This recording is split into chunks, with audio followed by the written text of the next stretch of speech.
Hey, what's up guys? Jacob back with you here at Sheila's Garage, and today we're going to be doing a comparison between the TiAL Q blow-off valve, which I just now have on the car, and the HKS Super sequential blow-off valve. Which one's better, how they work, preferences over why you should choose probably one over the other, differences between how the valve actually works itself when it's relieving pressure from your turbo, and then I'll have a video clips of everything from throttle inside the car, partial, full, outside views, and inside views looking at in action of both side by side, so you guys can make the choice.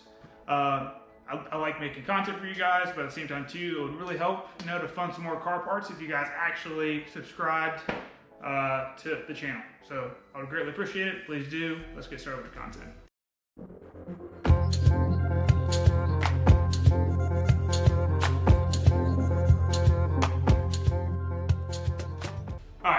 So back with you, focusing on the key differences between the TiAL and the HKS. So I was running the HKS in the car for quite a long time, honestly, since I was even BPU on the stock twin still. I liked it. I didn't have a problem with it at all. It functioned exactly how I need to. My primary reason for getting the HKS blow-off valve was the fact that you don't have to worry about vacuum pressure. It is a pull type blow-off valve. In comparison to the TiAL, which is a push type blow-off valve, and I'll explain those momentarily. But you don't have to worry about spring pressure. The valve itself regulates everything it needs to. You literally, once you get the bung welded onto your intake charge pipe or your intake manifold, however you want to configure it, the valve itself modulates all the pressure. So once you get on it, you release the pressure, it'll relieve all pressure in the system. And it's a two-part valve. However, there's been kind of like hearsay in the forum saying that if you're going for big power, usually anything over 500 horsepower, the HKS Super sequential blow-off valve is probably not the one to use just for possible boost leak. I haven't seen anything. I haven't really been running over 500. I'm right at that level right now in the car. But the next step for me is the 85 and going to the 800 horsepower mark. So just in preparation for that, I went to the TiAL. The differences between the TiAL and the HKS is now with the TiAL, there is no self-monitoring system with the vacuum pressure. So you have to actually swap out springs, and I have one spring right here actually. So I had the 10 PSI spring on the car right now. It has nothing to do with how much boost you want to run. It has nothing to do with any of that like your wastegate does. What this actually goes to is all about vacuum pressure. So it uses the vacuum inside your intake manifold and whatever spring you put in to compensate and to pretty much tell when that valve to open. You don't want the valve to be open all the time. You only want it to open when there's a difference between what's in your vacuum and what's in the charge pipe, such as when you release the throttle. And you're trying to relieve all that pressure from the compressor going back to hitting the compressor on the turbo. So regardless, so I have a 10 PSI spring on here. Wherever you might choose to buy your car from, like the TiAL or your part, it'll show you a chart that displays what springs correlate to what vacuum you have inside your intake manifold. You can get a boost gauge, or you can get some type of other gauge setup to measure vacuum pressure. I had a boost gauge in my car prior to. That 10 PSI spring for the TiAL actually matched my vacuum pressure. However, I noticed my car is still subtracting a lot of air even at idle. That's kind of like my big problem right now. I think the valve is open slightly still at idle, especially during diesel, because my car runs really rich. So in order to combat that, I'm getting this 11 PSI spring just to hold that valve down a little more, and then I'll go from there. I might need to tune my idle base map a little bit, but for all ends and purposes, it should be complete. But that's the big difference between the two. You get the HKS, you don't have to worry about vacuum pressure. You go with the TiAL or other push type blow-off valves like the TiAL Q, and you're gonna have to choose the correct spring pressure for your application. For turbocharged vehicles, usually you're going with a stiffer spring. For supercharged applications, you're going to go towards a lighter spring, and kind of everything in between will fall in some range. Not all cars are the same, so keep a note between those two.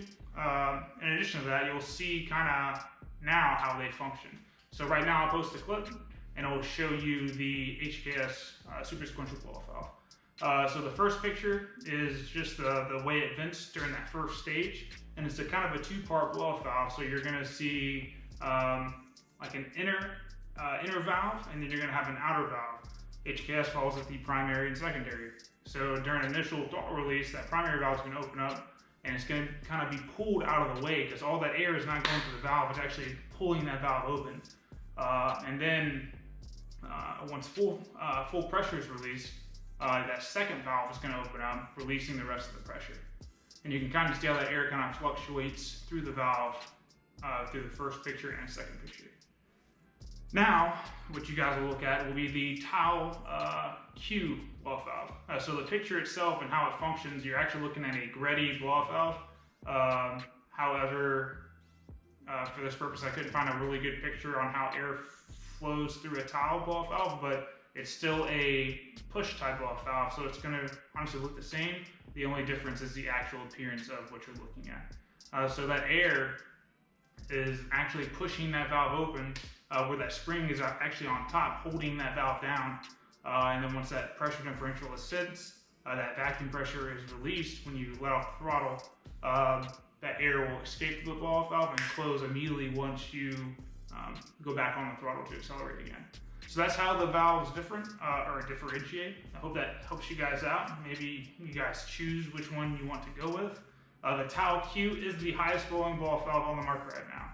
So that's why I went for it, and once again in preparation for a higher horsepower setting than the HKS. Use that as you will. I haven't found anything on the forums exactly showing boost leak from the HKS at higher power, just from hearsay from everyone else. So use it, guys, as you will. I'll go ahead and get to the video clips now so you guys will actually be able to see all the comparisons, one video right after the next, between the HKS blow-off valve and the TiAL.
So that's a wrap for today's video. I hope you guys enjoyed the content, and I honestly hope that these videos are going to help you guys choose which setup to go with.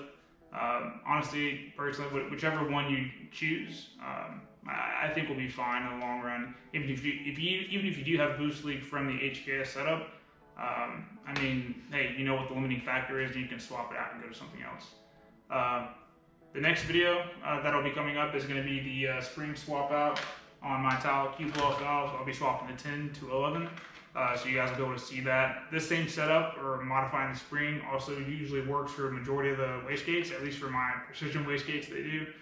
So the concept is pretty much the same. So I'll film that, it'll be a short video, and then I'll do another a POV drive video of the car, just to make sure that it still functions right, because I have to fix my problem.